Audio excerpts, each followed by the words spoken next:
L'homme exploite les ressources naturelles. L'exemple de la sylviculture, c'est une leçon du nouveau cycle 4 de la réforme des collèges. Alors qu'est-ce que c'est que la sylviculture? C'est la culture du bois, c'est-à-dire l'ensemble des techniques qui permettent la création, l'exploitation rationnelle des forêts, tout en assurant leur conservation et leur régénération, c'est-à-dire conserver des forêts et faire en sorte qu'elles se développent de nouveau. Donc là, vous avez la photographie d'une peuplerie, c'est-à-dire une sylviculture de peupliers qui a été prise en Bresse, en Saône-et-Loire. Alors c'est une culture qui est ancrée dans le paysage. Ici, vous avez au premier plan, on va observer dans ce paysage de Bresse une route avec une culture de maïs. Donc ici, on a un agro-système, c'est-à-dire un système agricole avec donc une seule espèce végétale sur ce terrain, c'est le maïs. Et en arrière-plan, on a deux forêts, une forêt de chênes avec sous-bois et à droite, donc une plantation de peupliers. C'est donc un système agricole, mais particulier puisqu'on va cultiver du bois et donc on va parler de sylviculture. Donc sylvie, ça vient du grec qui signifie forêt. Donc ici, on a une photographie avec un petit bout de forêt au milieu des champs. On peut se demander ce que ce bosquet vient faire ici, pourquoi on a quelques arbres au milieu des champs. On s'aperçoit, en étudiant des photos prises par satellite, ici de la forêt domaniale de Saint-Martin-en-Bresse, que notre forêt française, elle est morcelée, elle a été découpée. Donc ici, on distingue sur cette photographie les villages, la forêt. Vous voyez qu'elle a été découpée, on en a plusieurs gros morceaux. On a ici une zone défrichée. On voit très bien que l'homme a creusé un terrain dans la forêt. Enfin, creusé, il a défriché, il s'est enfoncé dans la forêt. Il a viré les arbres pour pouvoir faire des cultures. Et on a parfois, sur certaines parcelles qui, vous voyez, sont bien carrées, rectangulaires, parallélépipédiques, on a des forêts qui se rajoutent, mais sur des formes géométriques. Donc là, on voit très bien par satellite que ce ne sont pas des forêts naturelles, mais forcément des forêts cultivées, donc des sylvicultures. Et donc l'image précédente, elle a été prise ici, donc dans ce petit rond, on voit quelques petits points vert foncé. C'est le bosquet qui reste entre deux zones qui ont été défrichées de champs. Ce paysage, on va l'observer un peu partout en France. Ici, on est dans la zone de Beaune, en Côte d'Or, et on voit très bien dans cette partie cerclée de rouge que l'homme a défriché la forêt où il pouvait, et qu'ici, en fait, on a des coteaux, on a des petites collines, et que l'homme n'a pas défriché sur les collines. Pourquoi? Parce que le terrain est trop en pente, il ne sera pas cultivable. Donc, l'homme défriche un maximum où il peut, entre les collines, dans les parties les plus plates, et à ce moment-là, va pouvoir créer des champs cultivables où les tracteurs vont pouvoir passer. Ça va être la même chose ici à Saint-Malo dans le Finistère où là par contre on a très peu de relief, c'est très plat et regardez ce qui reste de forêt. On voit des champs partout et il ne reste pas beaucoup de forêt. Ici on est dans la zone parisienne, donc vous voyez Paris en haut à gauche et Paris par contre a conservé son bois de Vincennes ici.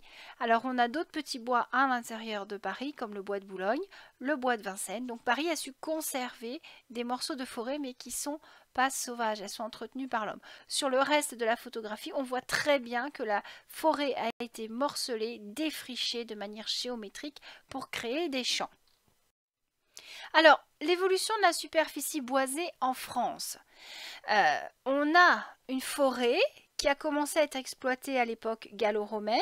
On exploite la forêt pourquoi? Parce que le bois va servir de matériau de construction pour faire les maisons, faire les charrettes, faire les bateaux. Ça va servir de bois de chauffage. Ça va servir de matériau pour fabriquer le mobilier, la vaisselle. Tout est fait en bois. C'est un matériau très facile à obtenir puisqu'on a plein de forêts en France à cette époque et surtout à travailler. Donc, jusque dans les années 1700-1800, on a une exploitation régulière de la forêt en Europe et vous voyez sur les cartes de reconstitution ci-dessous que donc pendant toute cette période du Moyen-Âge, l'homme a défriché, exploité les forêts naturelles qu'il avait. On s'aperçoit depuis les années 1850 que maintenant c'est le contraire, c'est-à-dire que la forêt reprend sa place. Il y a de plus en plus de forêts en France. On le voit très bien sur les cartes, hein. Le couvert végétal est beaucoup plus important en 2012 qu'en 1850. Alors pourquoi? Mais parce que dans les années 1850, on a découvert le pétrole, le charbon. C'est ce qu'on appelle la révolution industrielle.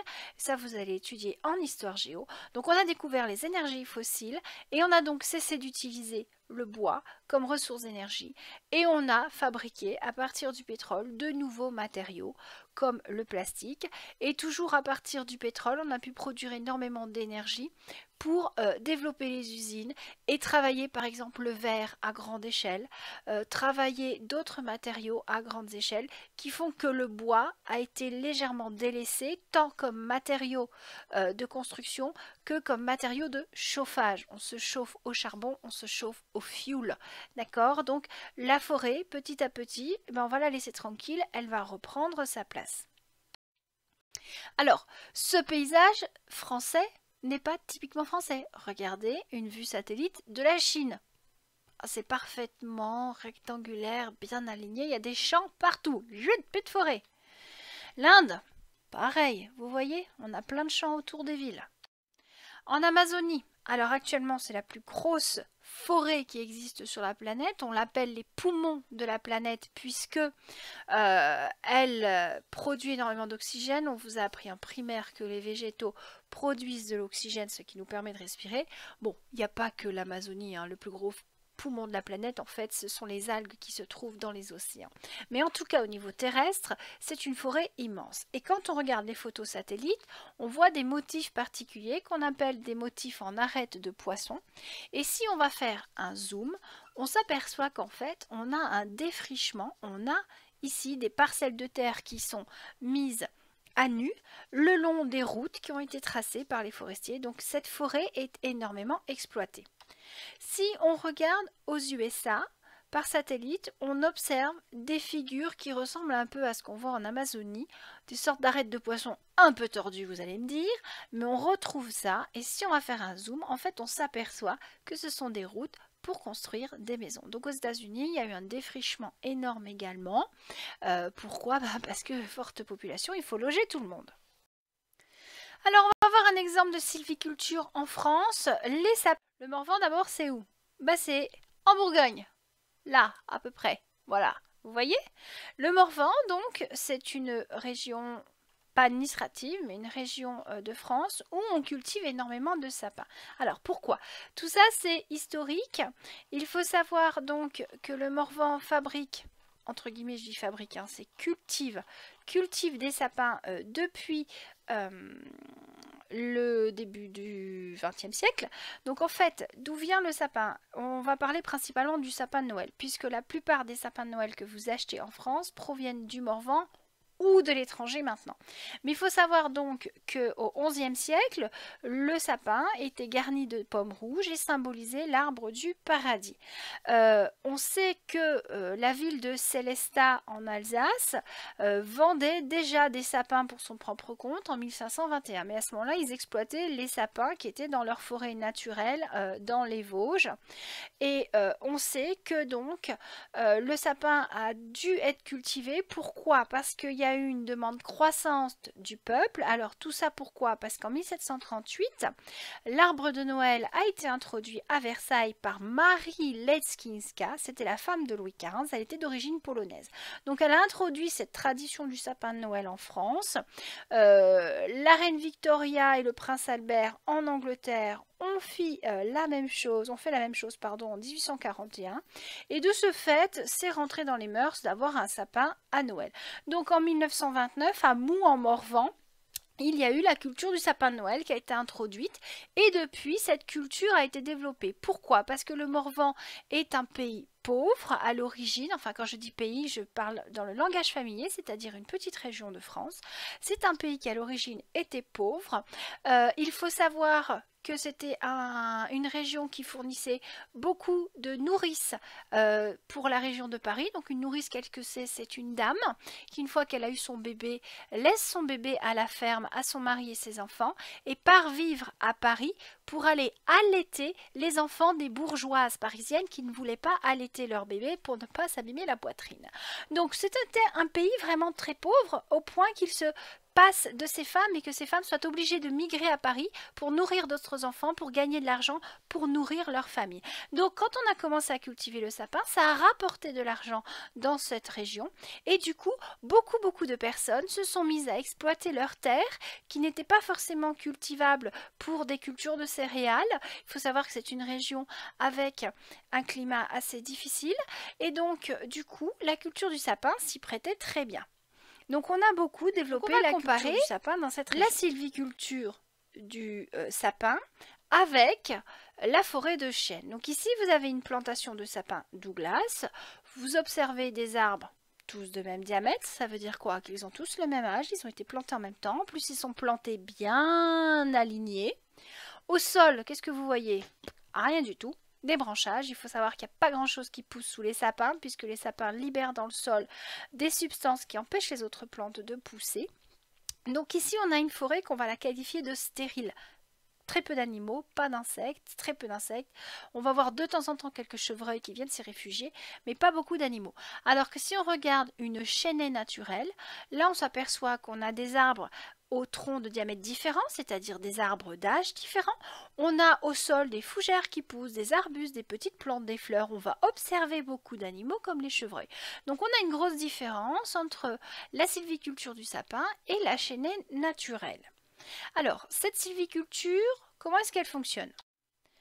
Voici une exploitation de sapins, on va voir son impact sur le milieu. Donc vous plantez des sapins à une année et vous attendez 35 à 40 ans que l'arbre soit suffisamment grand, son tronc soit suffisamment large pour qu'il puisse vous rapporter de l'argent, former de belles planches et donc vendre votre plantation sur pied. C'est-à-dire que ce n'est pas vous le propriétaire qui allez couper les arbres, vous vendez votre production à un exploitant qui lui va venir avec ses machines et va pratiquer ce qu'on appelle la coupe à blanc, c'est-à-dire il rase tout. C'est une coupe forestière, c'est pas une coupe de céréales, c'est une coupe de forêt plantée par l'homme. On rase tout à blanc avec cette machine qui attrape les troncs, les coupe à la base, ensuite les soulève et taille toutes les petites branches. Et vous avez un tronc tout nettoyé qu'on appelle une grume qui ressort. Donc il va falloir sortir ces grumes, c'est ce qu'on appelle le débardage. Donc là vous avez une image de débardage mécanique, alors qui n'a pas été faite dans une exploitation de sapin mais dans une autre exploitation, mais c'est pas grave, le principe est le même. C'est-à-dire que vous avez un énorme tracteur hyper puissant qui avec un treuil va accrocher par des chaînes plusieurs troncs qui ont été nettoyés. Vous voyez qu'il n'y a plus de branches sur les troncs, donc ces grumes, il va les tracter et les sortir de la forêt. Ensuite, sur le bord de la route, il y aura des zones particulières qu'on appelle des chargeoirs. On va empiler ces grumes, puis le grumier, c'est-à-dire un camion avec une grue, va venir récupérer les grumes pour les transporter vers les usines de transformation. Alors cette culture, elle est très efficace, mais elle pose quelques problèmes. Dans les forêts du Morvan, nous avons des fourmilières assez importantes, ici vous en voyez une, qui sont constituées par l'accumulation des aiguilles de sapin. Les fourmis vivent à l'intérieur. Alors les fourmis sont intéressantes parce qu'elles se nourrissent des pucerons. Et vous savez que les pucerons piquent les plantes pour boire la sève. Donc c'est intéressant d'avoir une méthode naturelle pour se débarrasser des pucerons. Le problème, c'est que voilà ce qui reste après le passage du tracteur qui a fait le débardage. Vous avez des sols complètement défoncés, les fourmilières sont écrasées, donc on a un problème en ce moment dans le Morvan, c'est que les arbres sont envahis de pucerons. Or, il n'y a plus de prédateurs naturels puisque les fourmilières ont disparu, et le prédateur qui a tendance à remplacer la fourmi, ça va être la guêpe. Donc en ce moment, dans les forêts du Morvan, on a une invasion de guêpes au grand détriment, forcément, des humains. Donc cette culture du sapin, ça a été un choix économique et non écologique. Alors, on pourrait se dire, on pourrait cultiver d'autres essences. Ce qu'on appelle une essence, c'est une espèce d'arbre. Par exemple, le chêne. Ici, vous avez des bûches de chêne âgées de 30 ans.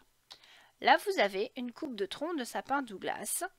Si on compte les cernes de croissance, je vous rappelle que chaque année, le sapin grandit et rajoute une épaisseur de bois. C'est ce qu'on voit sous la forme d'un cercle. On appelle ça une cerne. Alors, ce sapin Douglas, je vous laisse 30 secondes. Vous faites pause, vous comptez quel âge il a? Donc, vous avez compté l'âge du sapin Douglas. Vous avez trouvé 30 ans. Ces bûches de chêne à gauche font 15 cm de diamètre en moyenne. Elles ont 30 ans. Ce sapin Douglas qui a 30 ans, lui, fait en moyenne 22 cm. Vous voyez où je veux en venir? Pour la même durée de culture, vous avez ici une production de bois plus importante pour le sapin Douglas. On peut attendre d'avoir des troncs beaucoup plus gros. Vous avez ici un tronc de chêne qui compte 123 cernes de croissance. Donc ce chêne a 123 ans. Ici, vous avez une coupe de tronc de sapin Douglas qui compte 90 cernes de croissance. Il a donc 90 ans. Regardons les diamètres. 80 cm pour le chêne, 80 cm environ aussi pour le Douglas. Donc pour le chêne, pour avoir 80 cm de diamètre de tronc, il faut 123 ans. Pour le Douglas, il n'en faut que 90. Donc ici, on a un arbre qui produit beaucoup plus de matière et plus rapidement. Donc vraiment le choix du Douglas, du sapin Douglas, comme l'épicéa, comme le mélèze, ce sont des sapins, ce sont des arbres qui produisent du bois rapidement. Ça a vraiment été un choix économique. On plante sur une parcelle des sapins et on sait que dans 30-35 ans, on va pouvoir faire une coupe à blanc et récupérer de l'argent. Alors, quel argent, vous allez me dire? Regardons les informations commerciales sur le chêne et le Douglas. Vous avez ici le prix du chêne sur pied, c'est-à-dire que votre forestier y vient, il va estimer le nombre d'arbres, estimer le cubage, c'est-à-dire le nombre de mètres cubes qu'il va récupérer en fonction des diamètres des arbres, et va vous proposer un prix. Donc en supposant que vous ayez, on va prendre les arbres précédents, allez, on prend un petit chêne de 15 ans. Donc c'est la première ligne du tableau, moins de 20 cm de diamètre, ça va se vendre 5 € le mètre cube. On va faire quoi avec du chêne, vous allez me dire? Alors, regardez dans le document dessous, on va faire des menuiseries extérieures, des menuiseries intérieures, c'est-à-dire menuiseries, c'est portes et fenêtres. On va faire des meubles, du parquet, des lambris, des escaliers, les charpentes pour porter les toits, etc. Donc, si on est patient, on va attendre que notre chêne fasse 80 cm de diamètre et là on va pouvoir le vendre 200 à 400 € le mètre cube. C'est la dernière ligne du tableau. Regardons maintenant le Douglas. Le prix du sapin Douglas sur pied. Reprenons un petit tronc de 30 ans. On a dit 30 ans, il fait 22 cm. Si vous attendez 30 ans un chêne, il va vous rapporter donc moins de 20 cm de diamètre, 5 € le mètre cube. Vous attendez 30 ans un Douglas, il va faire 22 cm de diamètre, on l'a mesuré tout à l'heure. À 22 cm de diamètre, on va arrondir à 20 cm de diamètre sur le graphique. Allez, hop, vous lisez le graphique en abscisse, c'est-à-dire l'axe horizontal, vous prenez 20 cm. Lisez combien ça fait en euros sur l'axe vertical. Ça fait environ 15 € le mètre cube. Donc vous voyez que pour 30 ans de culture, on est franchement plus gagnant à vendre du Douglas qu'à vendre du chêne. Par contre, si on attend beaucoup plus longtemps que, par exemple, les troncs fassent 80 cm de diamètre, donc on a dit pour le chêne, grâce au tableau, ça nous rapporte 200 à 400 € le mètre cube. Regardez, pour le Douglas, si vous atteignez les 80 cm de diamètre, ça va vous rapporter 80 € le mètre cube. Donc, il y a des gens qui vont se dire, on n'est pas pressé, on va planter, pas forcément pour nous, mais pour nos enfants, nos petits-enfants, on va planter du chêne. Ça va rapporter beaucoup plus d'argent dans quelques années. Sachant qu'entre-temps, en fait, on n'attend pas 100 ans pour tout couper. Entre-temps, on va faire ce qu'on appelle des éclaircies. On va couper quelques petits arbres pour laisser de la place pour que les autres grossissent. Donc, on va quand même gagner un peu d'argent tous les ans en nettoyant un peu, en éliminant quelques arbres. Si vous faites du sapin Douglas, vous avez intérêt à vendre au bout de 35-40 ans. Ça ne sert à rien d'attendre trop longtemps, puisque ce bois ne se vend pas très cher quand il est vieux. Pourquoi? Parce que regardez les utilisations dans le tableau dessous. Avec le Douglas, on va faire des menuiseries, donc des portes, des fenêtres, on va faire des charpentes, de l'ossature et du bardage. débardage. Ce n'est pas un bois noble. On ne va pas faire de meubles avec, on ne va pas faire de parquet, de lambris et d'escalier. Pourquoi? Parce que ça ne tient pas, c'est pas fait pour. Voilà pourquoi le Douglas ne se vend pas cher, car il ne sert qu'à faire du gros œuvre, on va dire, d'accord? Des portes, des charpentes, etc. Alors qu'avec le chêne, on va pouvoir le travailler finement, faire des jolis produits type meubles, parquet, etc. Donc quand on a un gros chêne, ça rapporte plus d'argent parce qu'on va faire des produits de qualité avec. Donc maintenant, l'homme essaye de réduire son impact sur l'environnement. Donc on sait que la sylviculture, par exemple, le débardage mécanique avec le tracteur, ça détruit les sols. Et ben voilà, l'homme revient à des techniques plus respectueuses de l'environnement, comme le débardage à l'ancienne. Ici, vous avez Khalif, c'est un hongre de demi-trait auxois de 18 ans, qui est en plein travail de débardage. C'est-à-dire que son maître va utiliser des chaînes, un treuil, il va fixer 3-4 grumes de taille raisonnable, soyons sérieux, c'est un cheval, on ne va pas le fatiguer trop, mais il a été éduqué, et non pas dressé, mais éduqué pour sortir les grumes de la forêt sans abîmer les troncs des arbres qui sont restés debout, sans détruire le sol, d'accord? Donc c'est une technique qui revient de plus en plus à la mode, elle protège les sols. L'homme va également recycler de plus en plus. Ici, vous avez le cycle de vie d'une cagette en bois. Donc, on va tout d'abord récupérer des grumes de peuplier. On va transformer ces grumes en petits bois pour fabriquer des cagettes. La cagette va partir chez un grossiste qui lui a récupéré des salades, des choux-fleurs, des tomates, etc. Il va tout stocker dedans jusqu'au lieu de vente, le supermarché, le marché du coin, etc. La cagette, une fois qu'elle est vide, c'est sa fin de vie. Et on peut se demander ce qui lui arrive. Alors, dans 37% des cas, elle passe aux ordures ménagères. Mais vous savez que vos ordures sont triées. Et on va avoir donc incinération, c'est-à-dire qu'on va brûler ces cagettes pour récupérer de l'énergie. Énergie d'électricité ou économie de vapeur, etc. Il y a beaucoup de particuliers qui récupèrent les cagettes pour faire le petit bois d'allumage de leur cheminée. Donc une fois de plus, on va brûler pour produire de la chaleur. Donc ce sont des économies de petits bois. On a 21% des cagettes qui vont directement en valorisation énergétique en chaufferie, c'est-à-dire qu'on va les brûler pour produire de la chaleur pour le chauffage urbain par exemple, et on a une partie de ces cagettes qui va être revalorisée en matière qui va servir à fabriquer des panneaux de particules. Donc en recyclant, on évite de couper des arbres. L'homme va aussi consommer intelligemment. Alors, petite colle, brique en carton ou bouteille en plastique? Qu'est-ce que vous croyez qui est le mieux? Regardons le cycle de vie du plastique. Le plastique, c'est fabriqué à partir de quoi? De pétrole. Donc il va falloir sortir le pétrole de terre, le transporter. Le pétrole sert majoritairement à produire de l'énergie et de la chaleur. On a seulement 4% du pétrole qui sert à produire des matières premières plastiques. Ces matières premières plastiques vont être travaillées pour fabriquer des produits plastiques. Et ce produit en fin de vie va être soit recyclé au niveau matière, c'est-à-dire qu'on va refaire de la matière avec, soit un recyclage mécanique, on va nettoyer des produits qui sont déjà formés, on va les réutiliser, etc. Mais la plupart d'entre eux finissent à la décharge. Je vous fais par dessin, vous voyez le nombre d'emballages plastiques que vous jetez par semaine à la maison. Alors réfléchissez, si maintenant vous prenez du carton. Bon, alors le carton, ça commence par quoi? Par une forêt qui va être durablement gérée. On va sélectionner les arbres, on va les couper, on va les transformer en carton, on va faire le conditionnement. Vous allez consommer des produits emballés en carton et à la maison, vous allez non pas jeter ce plastique dans la poubelle de tous les jours, ce carton, pardon, dans la poubelle de tous les jours, mais vous allez le mettre dans la poubelle du tri et ce carton va être de nouveau réutilisé pour fabriquer du carton et du papier. Alors vous allez me dire, je vois pas trop la différence avec le plastique, c'est recyclé. Oui, mais non, parce qu'il y a un gros intérêt, c'est par rapport au fameux CO2. Vous savez, vous avez entendu parler de l'impact carbone de certains produits.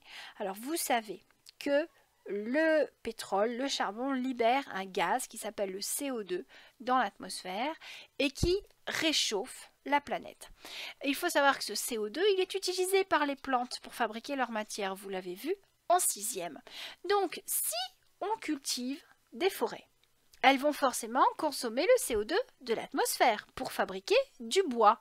Et si on utilise ce bois pour fabriquer des cartons et des emballages ou des maisons ou produire de la chaleur.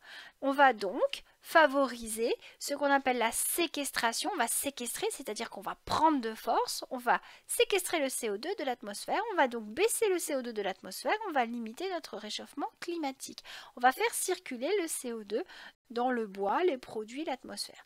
Alors que si on utilise des produits fossiles, des énergies fossiles, le pétrole, le charbon, c'est du CO2 qui était piégé dans le sous-sol et qui à l'origine n'était pas dans l'atmosphère. Donc on va sortir du CO2 piégé sous forme de charbon, pétrole dans le sous-sol et on va le libérer dans l'atmosphère. On va donc favoriser le réchauffement de notre planète. Il est donc beaucoup plus intéressant d'utiliser des cagettes et des briques en bois, en carton, plutôt qu'en plastique. Même si le plastique se recycle, le point de départ étant la forêt et le piégeage du CO2, bois et carton restent plus intéressants.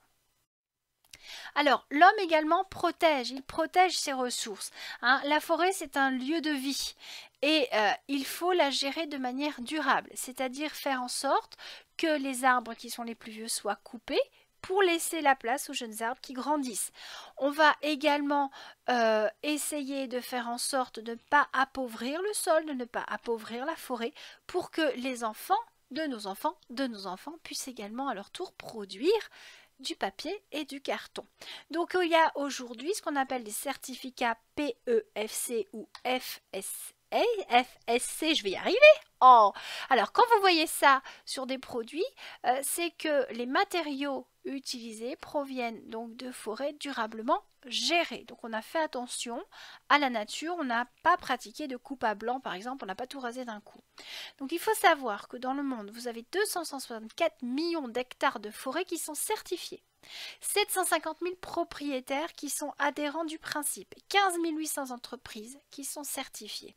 Ça fait quoi? Plus de 8 millions d'hectares de forêt qui sont protégés en France, soit 61 000 propriétaires et 3 100 entreprises certifiées. C'est énorme. Alors, comment faire pour savoir si un produit que vous achetez provient d'une forêt durablement gérée? C'est tout simplement marqué dessus. Donc là, vous avez des grumes d'arbres qui sont notées FSC. Avec ces grumes monstrueuses, on va faire des meubles. Là, vous avez du joli bois de chêne. Donc, on va pratiquer également la coupe sélective, comme au Canada, c'est-à-dire qu'on va sélectionner quelques arbres seulement par rapport à leur position pour laisser de la place aux autres. On ne va pas tout couper d'un coup. Ça va permettre à la lumière de venir jusqu'au sol, ça va permettre aux autres plantes de pousser. On va laisser les arbres se semer tout seuls. Tous les petits sapins que vous voyez au sol, ce n'est pas l'homme qui les a plantés, ce sont les graines de sapin qui se sont semées toutes seules. On laisse la forêt se régénérer naturellement. Donc au Canada, ce type de récolte se pratique sur environ 60 000 hectares chaque année. Vous voyez que les grumes, elles n'ont pas toutes le même diamètre. On coupe les arbres qui finalement vont gêner le plus les autres. Voilà, donc voilà comment l'homme exploite une ressource naturelle de la planète. J'ai pris l'exemple du bois, mais vos professeurs pourront prendre d'autres exemples.